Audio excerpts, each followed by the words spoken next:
Isang magandang araw po sa inyong lahat, mga minamahal kong mga kapatid sa Panginoon. Ito po ang inyong lingkod, si Pastor Ruel Camia po, mula po dito sa Winnipeg, Manitoba, Canada, para po sa ating pag-aaral ng salita ng Diyos ngayon pong umaga.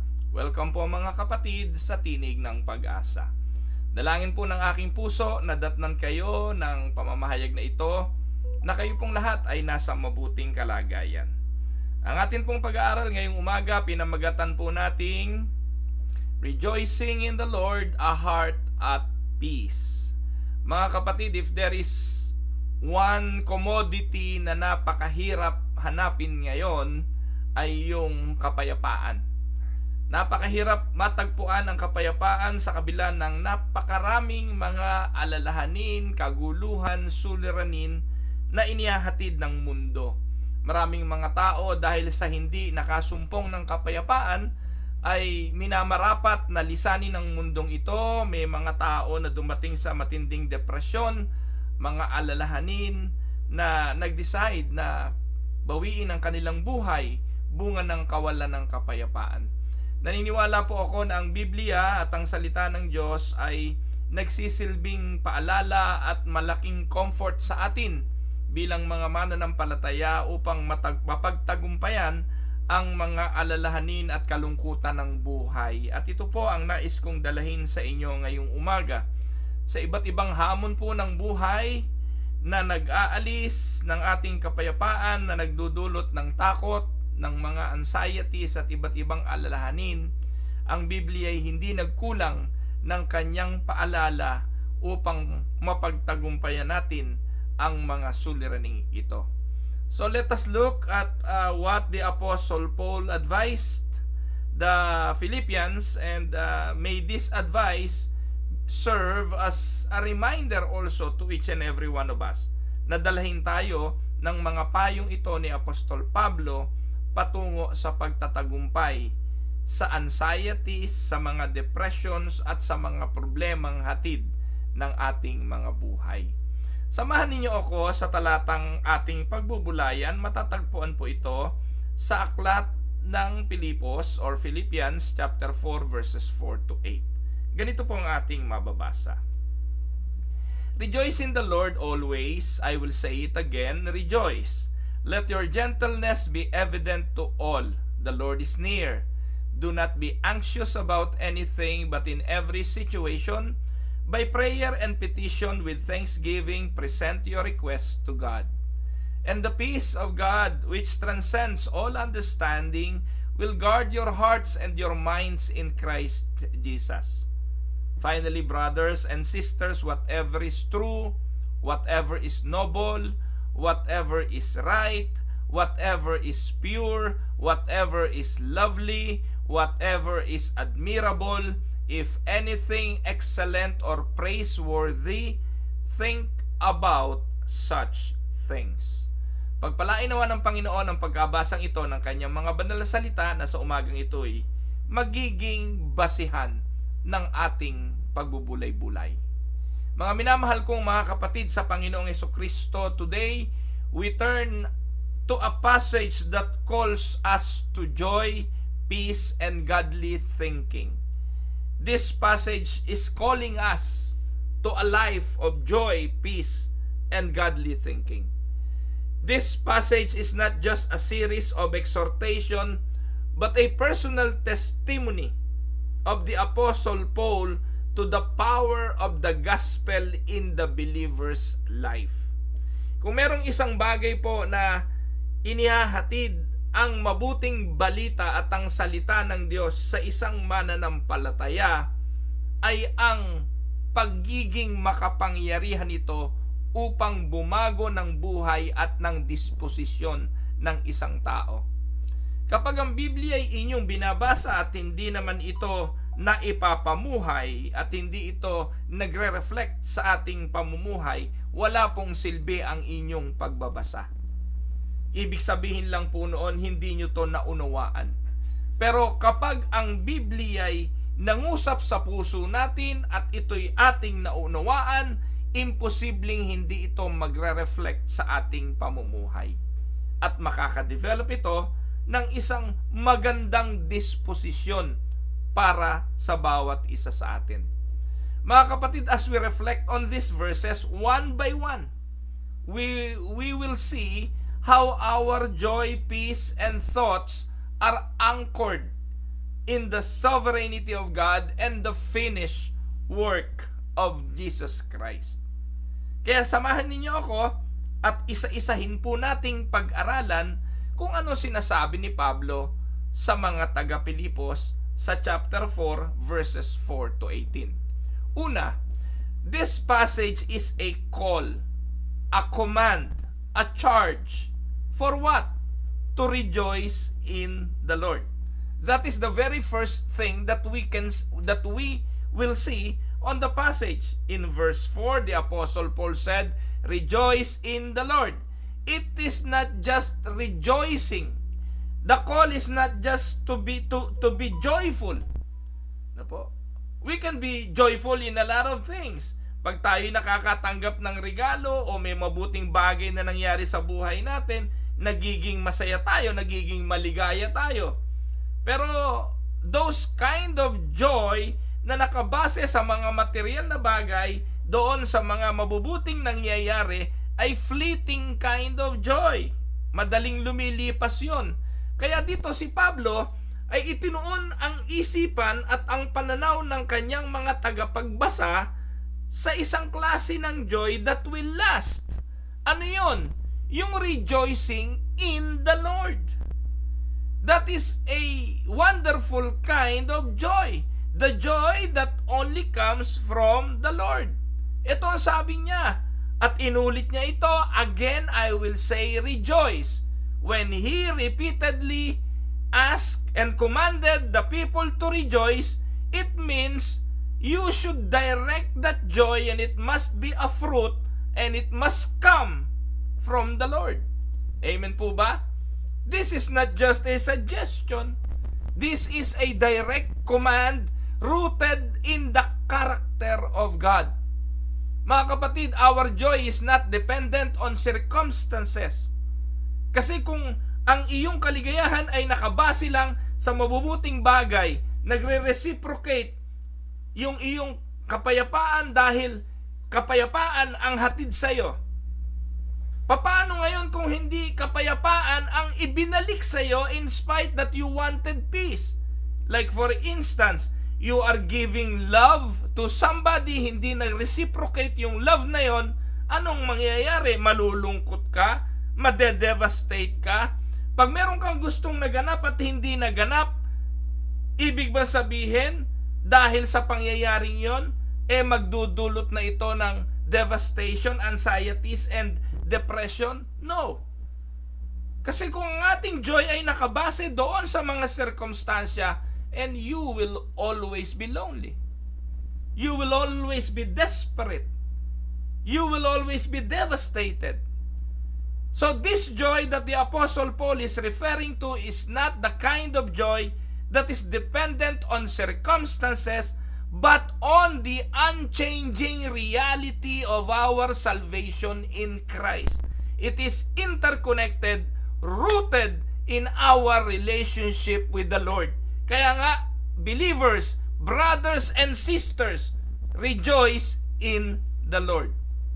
Doon tayo magpakaligaya. Sa Panginoon tayo magpakaligaya. The Reformed view and the Reformed theology emphasizes that joy is the fruit of the Holy Spirit. When we speak of fruit, walang punong bata, walang punong mura, walang punong katatanim lang ang namumunga. It takes a while. It takes a lot of pruning, takes a lot of watering, rearing and tendering upang ang isang puno ay makapangmunga. It is the response of a heart transformed by grace and not just the result of external prosperity. Napakalungkot kasi ngayon kapag pinag-usapan joy, kapag pinag-usapan happiness, lagi na lang nakakonect ito at lagi na lang connected sa mga bagay na material at sa sirkumstansya ng buhay. Pero sasabihin ko sa inyo mga kapatid, hindi tayo tinawag para lang manampalataya at sa kaligtasan, kundi makihati sa pagdurusa ng ating Panginoong Hesukristo. Yun ang totoo. Tandaan na even in suffering, we rejoice because God is sovereign over all things. Romans 8:28, paborito nyo yan. All things work together for good to them that love the Lord, who are called according to His purpose. Our trials refine our faith, and our hope is fixed on Christ. Therefore, we can rejoice. Amen? Kaya, it is just a matter of channeling your source of joy.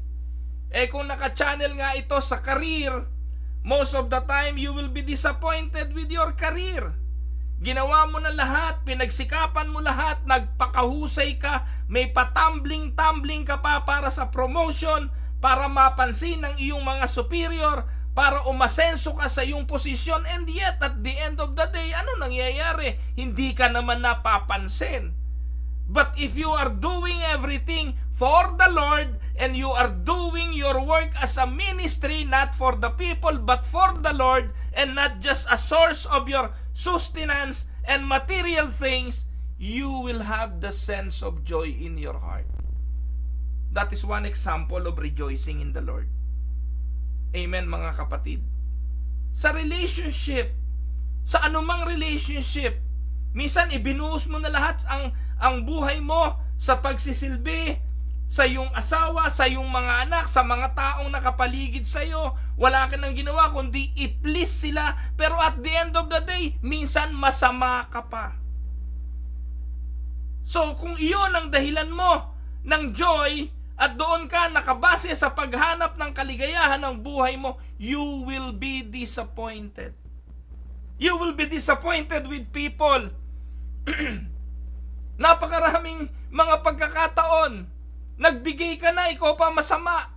Nagbigay ka na, tumulong ka na, sasabihin, ito lang ba itutulong mo? Ganun po kasama ang mundo eh. Ganun po ang mundo. Kaya kung hahanapin mo ang kaligayahan sa mundo, sa tao, sa sirkumstansya, you will be devastated. Kaya nga, madalas nating naririnig yung salitang ayoko na sa earth.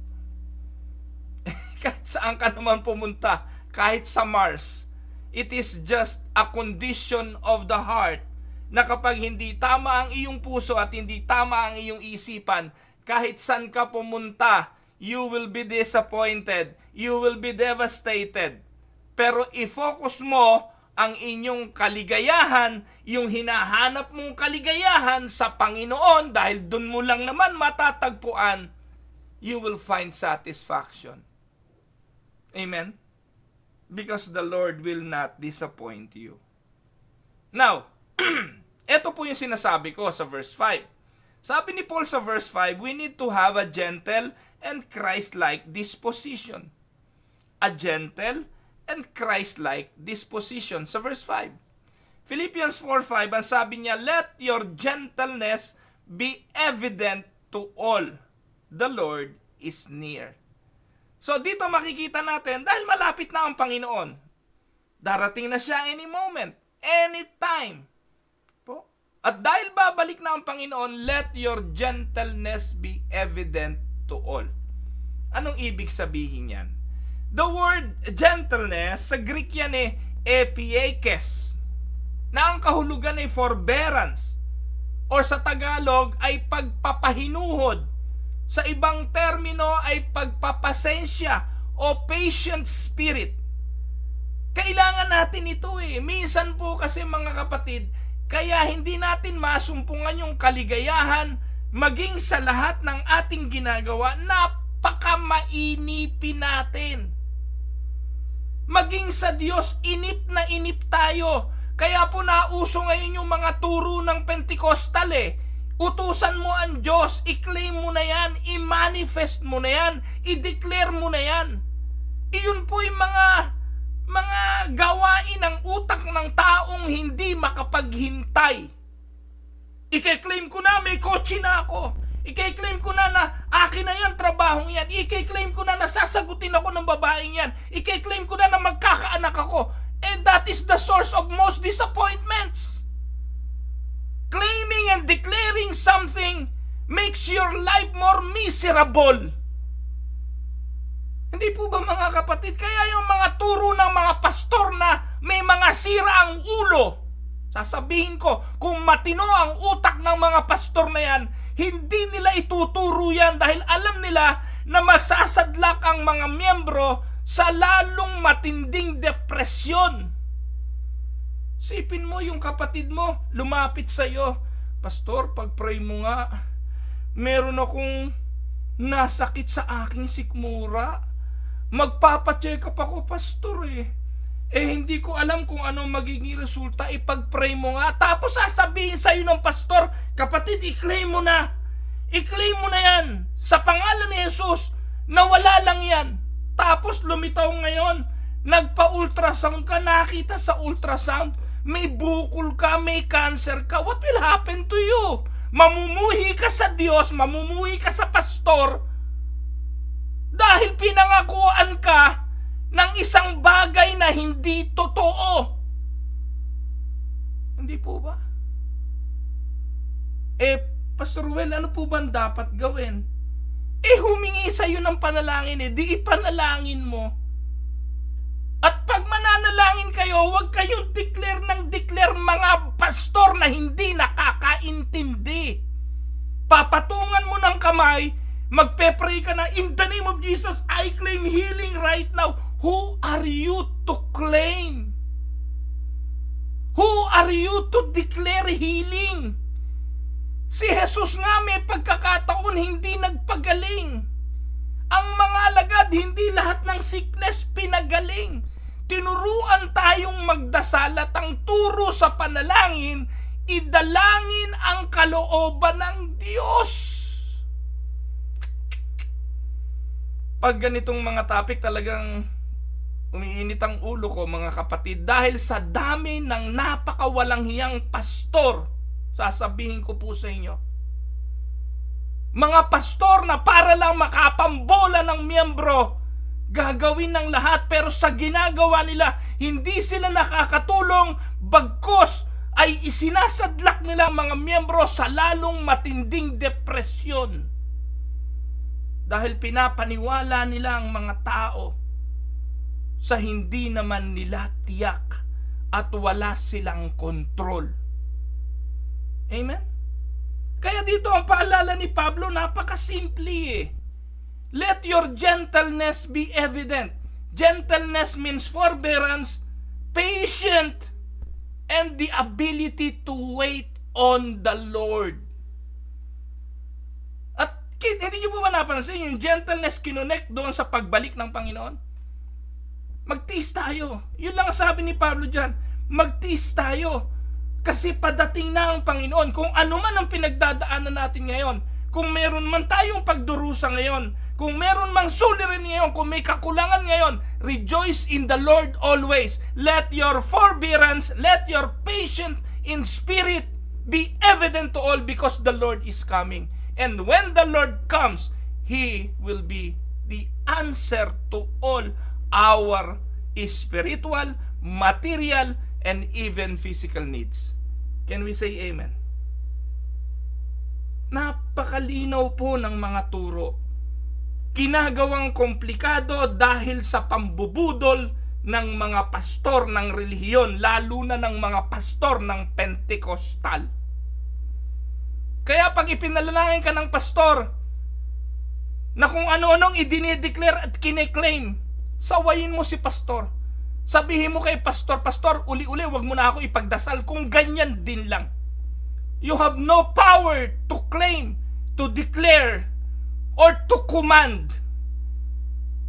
Kaya ako lumapit sa iyo, gusto ko ipanalangin mo yung kalooban ng Diyos para sa akin. Kaya minsan nawawalan ng gana yung mga tao lumapit sa pastor Lahat nadadamay dahil sa mga pastor na ganyan. Ano turo natin sa Reformed Theology? Reformed Theology teaches that our sanctification is the work of God in us. Listen, sa Philippians 1:6, He who began a good work in you will be faithful to complete it. Hindi ko na sinulat. Sino ba nagsimula ng mabuting bagay sa atin? Diyos. Ngayon, dahil ang Diyos ang nagsimula ng mabuting bagay na ito, siya ang tatapos niyan. Ito ang magbigay sa iyo dapat ng kapayapaan. Ngayon, habang tinutupad ng Diyos yung layuning sinimulan niya sa atin, lahat ba ng bagay sa mundong ito magiging perfect ayon sa gusto mo? No. Masusunod ba ang gusto mo bilang isang spoiled believer ni Lord? No. Sasabihin ko sa inyo mga kapatid, napakarami kong prayer request. Napakarami kong hiniling sa Panginoon na magpahanggang ngayon, hindi ko nakakamit. Hindi ko nakakamit. Pero malinaw sa akin mga kapatid, na kung hindi ko nakamit ang isang bagay, sa puso ko tinatanggap ko yung katotohanan na meron siyang mas magandang plano kaysa sa gusto ko. Amen? At pag may nangyaring mga bagay na sa tingin ko hindi ko gusto at nangyari beyond my control, pinaniniwalaan ko this is a process of God sanctifying my life.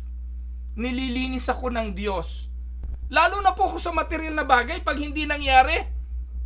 Pag hindi ko nakamit, yung humiling ako ng isang bagay na material hindi ibinigay, isa lang ibig sabihin nun.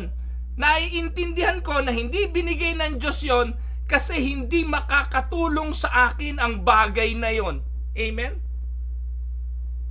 Mga kapatid, the more we rest in Christ, the more our attitudes reflect His patience, forbearance, and gentleness. Can we say amen? Binanggit dyan ni Pablo, the Lord is at hand. Sa ibang translation, the Lord is near.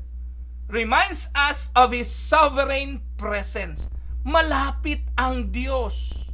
Hindi siya malayo. Whether referring to His nearness, na ang pangako niya, I will be with you always, ito yung sustaining power niya, or yung ability of God to return when He needs to come, dapat mamuhay tayo sa katotohanan yon ng may pagtitiwala at pasensya. The Lord is near. Dalawa implikasyon. Pwedeng nandyan siya sa tabi natin, or pwedeng pabalik na siya.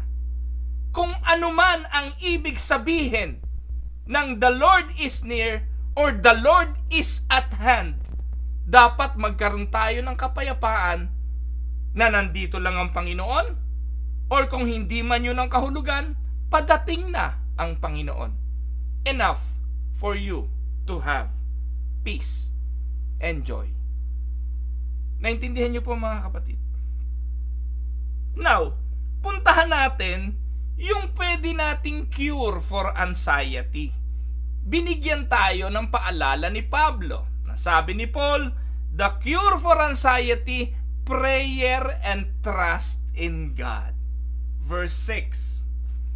Do not be anxious about anything, but in every situation, by prayer and petition, with thanksgiving, present your request to God.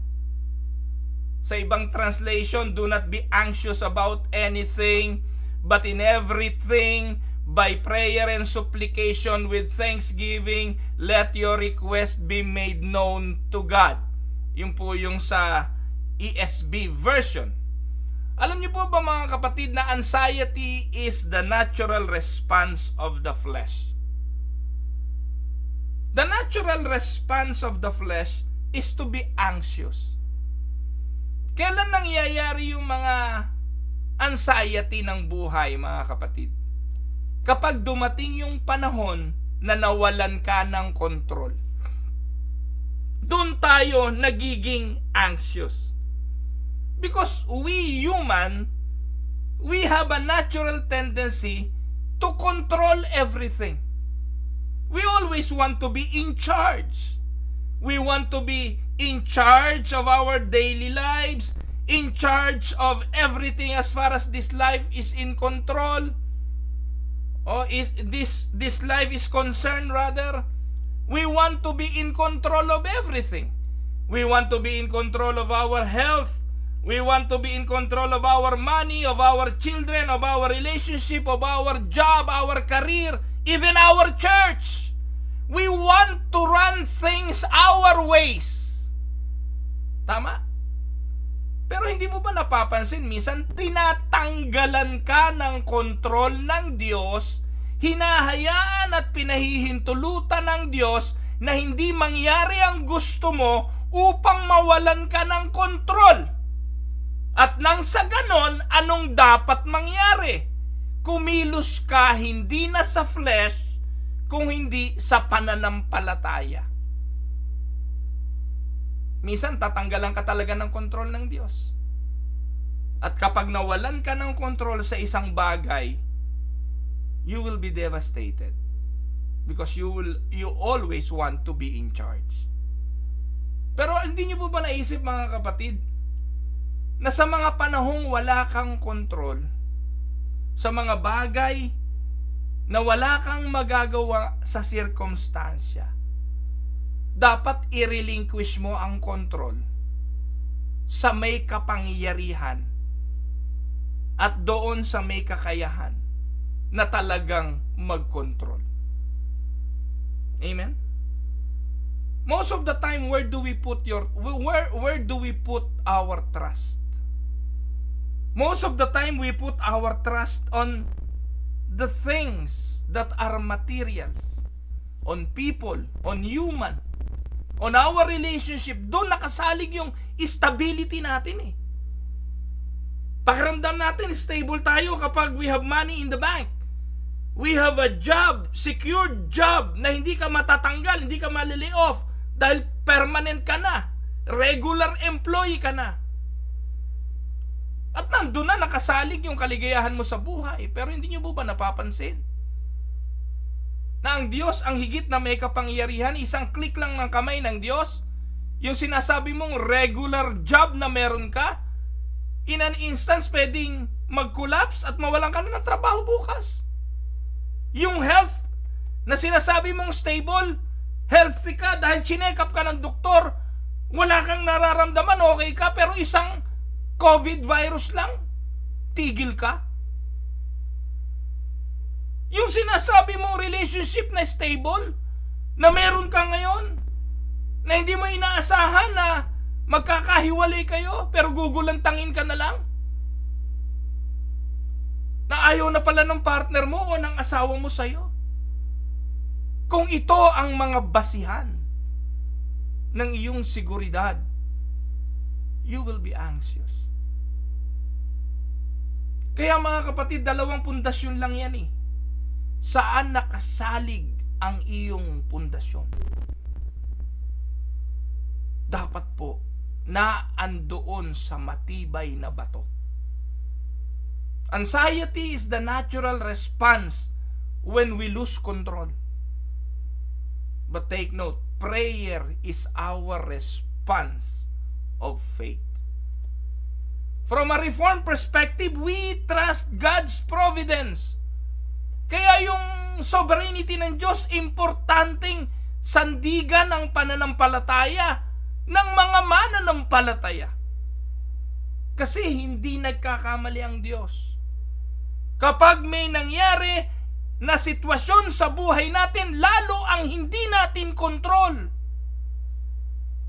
pinapahintulutan niya ng Diyos dahil meron siyang tinutupad na layunin sa buhay ng bawat isa sa atin. He is the one governing the circumstances of life. You are not in control. Amen? Kaya mahalaga, sa lahat ng ginagawa natin, kinukonsulta natin ang Diyos. Kinukonsulta natin kung ito ba ang kalooban mo, Panginoon. Am I being too dogmatic or am I being too fluid? Dalawang bagay ang pagtanaw dyan lagi eh. Merong sobrang rigid, by the letter, kung anong sinabi, yun ang sinusunod. Masyado namang fluid, sinabi na nga ganito, babaguhin pa.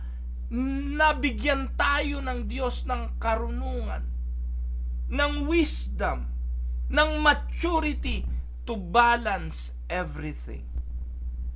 Huwag tayong huwag tayong magpakapariseo at paniwalaan nating nakatali tayo sa pagsunod sa kautusan na every commandment, every utos, kahit na yung mga na-fulfill na ni Christ, ay dapat pa rin nating sundin bilang mga pariseo. Very rigid. O maging antinomialist naman tayo na naniniwala ng mga antinomial na nasa biyaya na tayo, kahit na anong gawin natin, pwede na. Mga kapatid, mamuhay tayo sa karunungan. We need to trust God's providence, that He is the one governing all things, and we need to learn from Him. Amen? Aralin natin siya. Aralin natin ang kanyang palatuntunan. Aralin natin ang salita ng ating Panginoon. Anxiety diminishes when we rest in His sovereign will, knowing He ordains all things for good, for our good, and for His glory. Amin po ba mga kapatid? So, Jesus Himself addressed anxiety in the book of Matthew chapter 6. So, paano in-address ng Panginoon ang anxiety? Binigay niya ang Matthew chapter 6. Ano sabi diyan? When we are anxious, we must remember that our Heavenly Father knows our needs, and He cares for us more than the birds of the air and the lilies of the field. Pinakikita ng Panginoon na most of our anxiety ay rooted in our failure to trust God's provision. Lagi nandun, hindi magpo-provide ang Diyos, hindi mag-iingat ang Diyos, hindi isi-secure ng Diyos ang ating relationship, hindi isi-secure ng Diyos ang ating career. Kapag nandun yung ating pag-iisip at hindi tayo nagtitiwala sa provision ng Diyos, patay. Now, totoo, minsan, tinatanggal tayo ng Diyos sa posisyon na meron tayo kung saan tayo komportable. Pero naniniwala po ba kayo na kapag tinanggal kayo ng Diyos doon, maaaring may mas maganda na paglalagyan siya para sa inyo? O kung hindi man mas maganda, katulad ni Apostol Pablo, na inilagay sa bilangguan at sa bilangguan ay nakatadhana ng bitayin at mamatay. Pero yun pa rin ang kalooban ng Diyos. At ang sabi ni Pablo, ang mabuhay ay si Kristo, ang mamatay ay pakinabang. It is just a matter of perspective. It is just a matter of faith. Amen? Tingnan natin muna yung Matthew 6:25 hanggang 34. Mahaba-habang basahan. Sabi po dyan, therefore I tell you, do not worry about your life. Do not worry about your life. What you will eat or drink. Di ba ito nga naman yung madalas nating problema? What you will eat and what you will drink. Or about your body. Di ba? Malusog ba? Malakas ba? Maganda ba? Matangos ba ilong? Maputi ba? Yan ang concern natin. What you will wear? Anong attire? OOTD? Ano bang bagay na susuotin ko? Bagay ba sa akin to? Ang sabi ng Panginoon, is not life more than food? Di ba ang importante lang naman buhay ka pa? And the body more than clothes? Yung physical na katawan na meron ka, kumpleto kamay, kumpleto daliri, 10 sa kamay, 10 sa paa, nakakatayo ka pa, malakas ka pa, kesa sa kung anong susuotin mo. Ano halaga ng sapatos kung wala kang paa? Ano halaga ng mga alahas kung wala kang mapagsabitan ng singsing, wala kang daliri? Ano pa talaga mahalaga? Sabi ng Panginoon sa verse 26, look at the birds of the air. Di naman sila nagtatanim pero umaani sila. And yet your heavenly Father feeds them. Are you not much more valuable than the birds? Can any one of you by worrying can add a single hour to your life? Sige nga kapatid, nadadagdagan ba ng segundo buhay mo pag nag-alala ka? Kung sasagutin mo ako ng yes, nadadagdagan ng buhay ko, eh di mag-alala na tayong lahat. Pero yun ang tama eh. Hindi nadadagdagan, nababawasan, at yung iba sila na ang kumitil ng kanilang buhay dahil sa sobrang pag-aalala na humantong sa depression and eventually suicide. Can any of you by worrying add a single hour to your life? And why do you worry about clothes? See how the flowers of the field, they do not labor or spin. Yet I tell you that not even Solomon in all his splendor was dressed like one of these. If that is how God clothes the grass of the field, which is here today and tomorrow is thrown into the fire, will He not much more clothe you, you of little faith? So do not worry saying, what shall we eat? Or what shall we drink? Or what shall we wear? For the pagans runs after all these things. Kaya, di ba insulto yan? Napakalaking insulto yan. Kung ikay nag-aalala sa mga bagay na ito, anong kaibahan mo sa hindi Kristiyano? Anong kaibahan mo sa mga pagano? Sinasabi mo, Kristiyano ka. Ito yung sinasabi ni Apostle Paul sa Romans chapter 3 May advantage ba ang mga Jew kesa sa mga Gentile? Yes. They have an advantage because they are the receiver of the law. They know the law. They knew the commandment. Ang problema, hindi naman nila ginagawa. Hindi naman nila ipinapamuhay. Yung alam nila, hindi nila ipinapakita sa katotohanan. Kaya yung theology ng theology walang action, that is false theology. Amen? Yung orthodoxy must be put into orthopraxy. Or else, head knowledge. And head knowledge is useless and it is in vain. Dami nagpapakadalubhasa sa kaaral. Di naman itinuturo at lalong hindi naman ipinapamuhay. Alam niyo po mga kapatid, diyan nahahatulan at diyan napagbibintangan ang mga tunay na Kristiyano na hindi totoo kapag hindi nag-reflect yung ating theology sa practice. 34, therefore do not worry about tomorrow, for tomorrow will worry about itself. Each day has enough trouble of its own. Amen? Now, another thing, anxiety often stems from trying to control things that are beyond our power. Nabanggit ko na to kanina. The Reformed doctrine of God's sovereignty reminds us that nothing happens outside His perfect wisdom and care. At yan ang ating pananampalataya. When we pray, we release our burdens to the one who holds all things together. Kaya sinasabi natin, not my will, but your will be done. Sa'yo na yan, Panginoon. Kung anong gusto mo, masunod nawa. Colossians 1:17, He is before all things, and in Him all things hold together. Naniniwala ba tayo dyan? Thanksgiving in prayer is a crucial aspect of overcoming anxiety. Gratitude shifts our focus from what we lack to what God has already provided. Tama?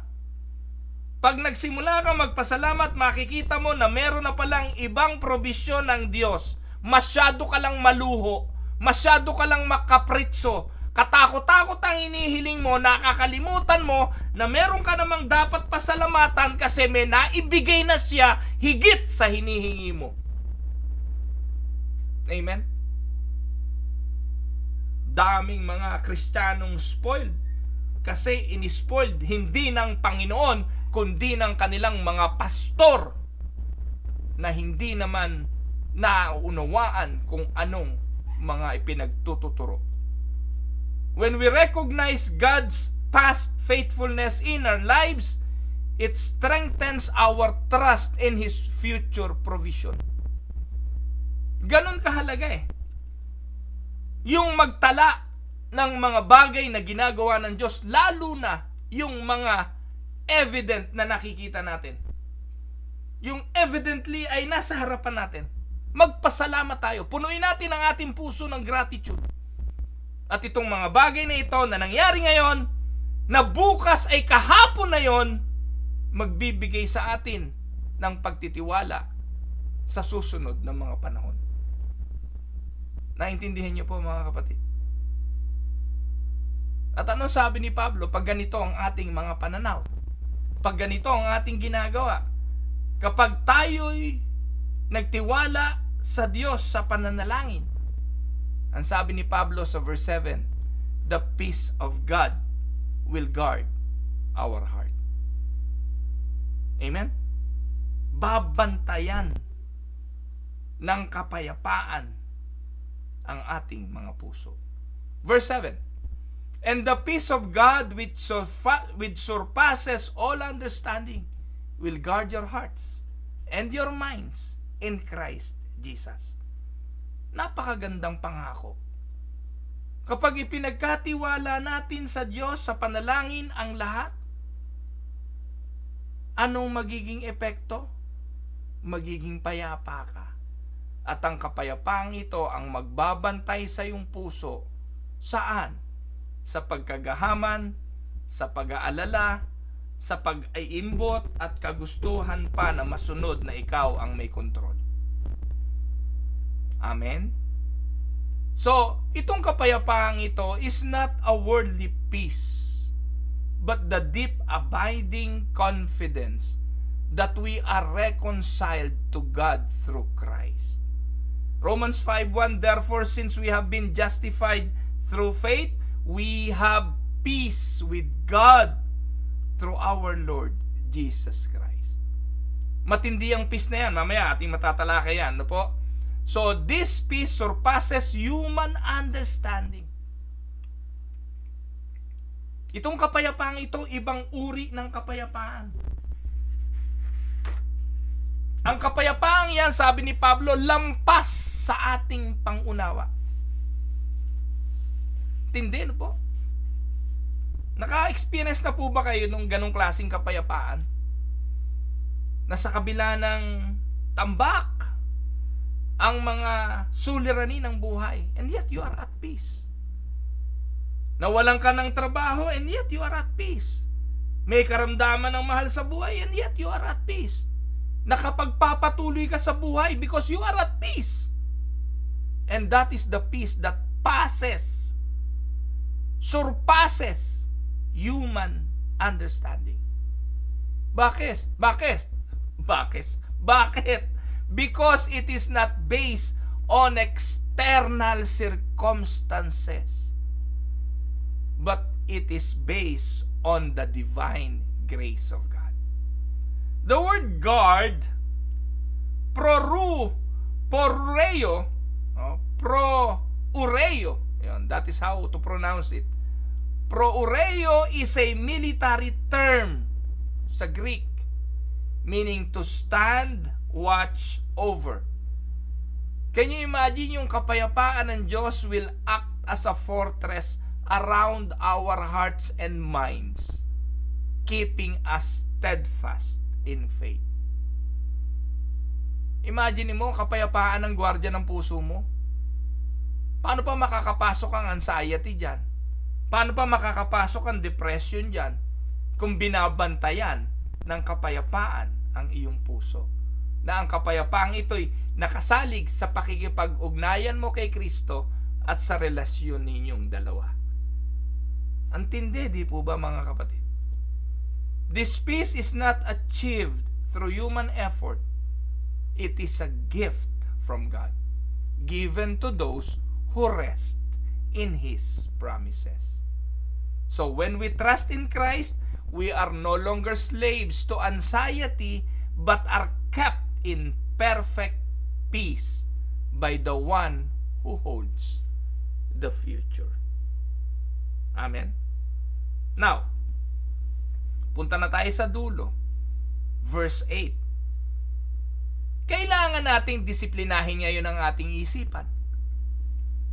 At ito'y tinuro ni Paul para magtamo ng kapayapaang ito na siyang magbabantay sa ating mga puso. Ang sabi niya, discipline your mind. The discipline of godly thinking is very important. Verse 8. Finally, dulo na to.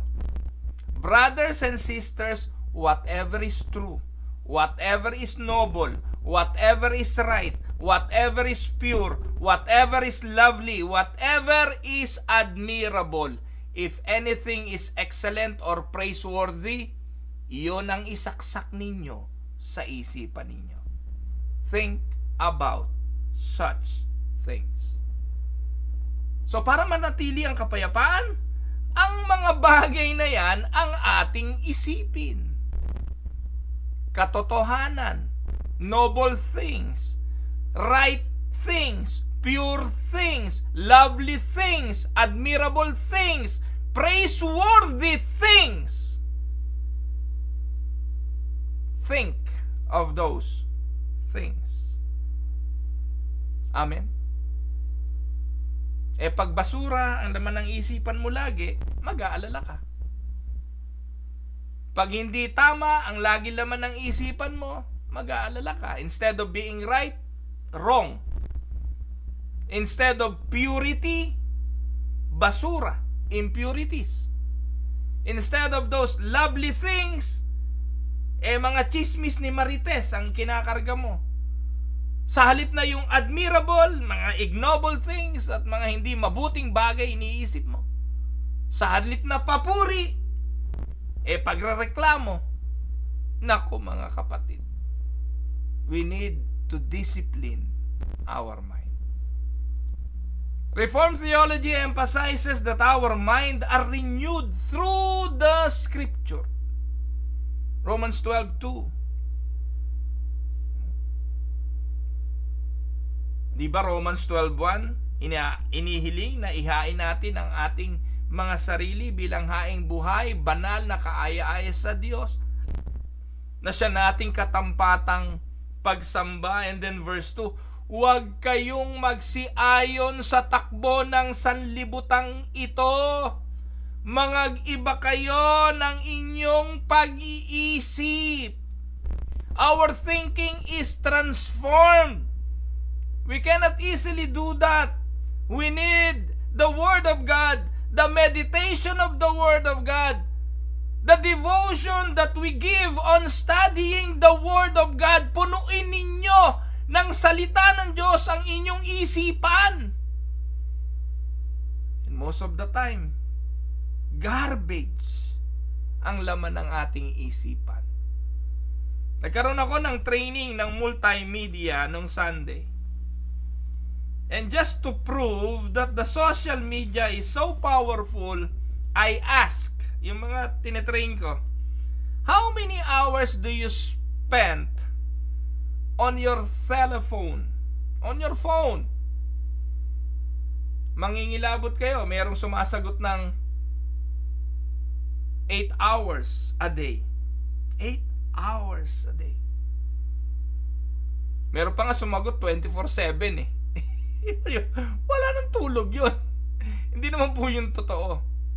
Pero nabother ako dun sa 8 hours. Kasi naniniwala po ako yung kalahati ng 24 hours, 12, yung 12 hours na yon, rest.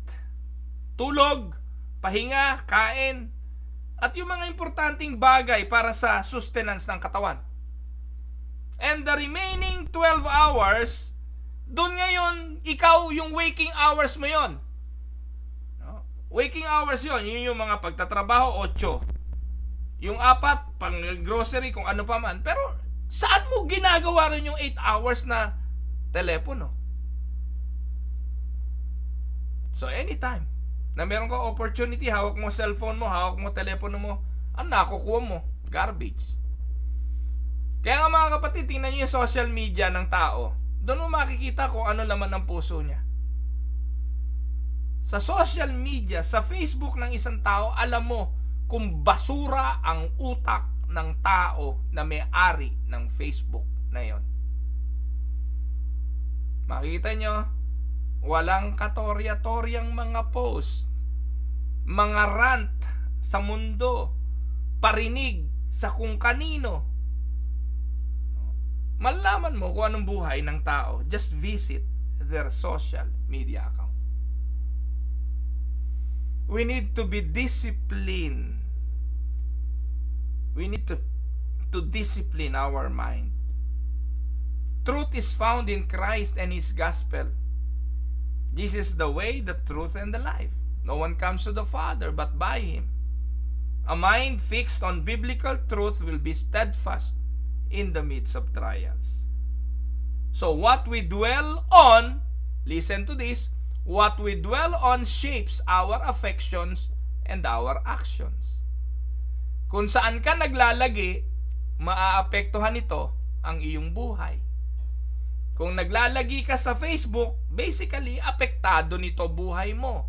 Kung naglalagi ka sa Netflix, puro pelikula ang buhay mo, saksakan ng drama ng buhay mo. But as we focus on God's attributes, promises, and works, our hearts are drawn to worship and obedience. Amen, mga kapatid? Now, i-conclude na natin ito. Conclusion, Philippians 4:4-8 calls us to a life of joy, gentleness, trust in God, peace, and godly thinking. Sa ilang talata ng Philippians 4:4-8, nakita natin yung hamon para magkaroon ng kapayapaan, ng kagalakan, ng pagpapasensya at pagtitiwala sa Diyos at pagbabago ng ating mga isipan. This is not something we achieve by our own strength. We can achieve this by resting in Christ, who has secured our salvation and continues His sanctifying work in us. Let us rejoice always, knowing that God is sovereign. Let us cast our cares upon Him, trusting that His peace will guard our hearts. And let us set our minds on what is true, pure, that we may walk in a manner worthy of the gospel. Can we say amen? Soli Deo Gloria, ito po ang inyong lingkod, si Pastor Ruel Camia po, mula po dito sa Winnipeg, Manitoba, Canada, para po sa ating pag-aaral ng salita ng Diyos, dito po sa Tinig ng Pag-asa. God bless mga minamahal kong mga kapatid. See you again tomorrow.